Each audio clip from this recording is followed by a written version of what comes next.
This channel does not promote any violent, harmful, or illegal activities. All content provided by this channel is meant for an educational purpose only. Top quality और consistent performance के लिए सिर्फ silver pump नाम याद रखना।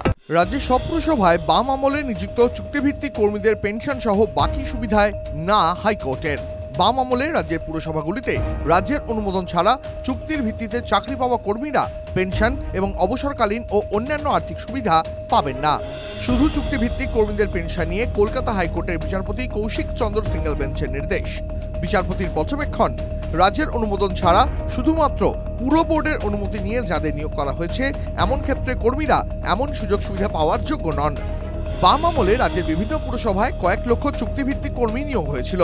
পুরো বোর্ডের অনুমতি থাকলেও তাদের মধ্যে অনেকেই রাজ্যের অনুমতি পাননি।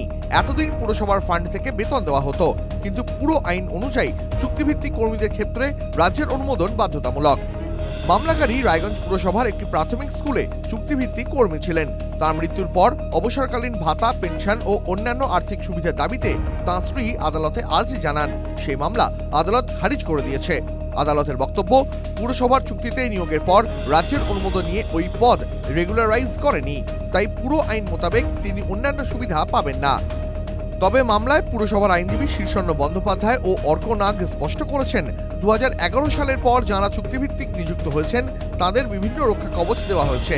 একই সঙ্গে তৃণমূল কংগ্রেসের আমলে নিযুক্ত কয়েক লক্ষ চুক্তিভিত্তিক কর্মীদের রাজ্য অনুমোদন দিয়েছে। আইনজীবী ফিরদৌস শামীম বলেন, প্রথম কথা, যাকে অ্যাপয়েন্ট করবেন সেই অ্যাপয়েন্টমেন্টের ক্ষেত্রে দেখতে হবে যে পোস্টটি স্যাংশন কিনা। স্যাংশন পোস্ট হলে নিয়োগ প্রক্রিয়া ঠিক হয়েছে কিনা।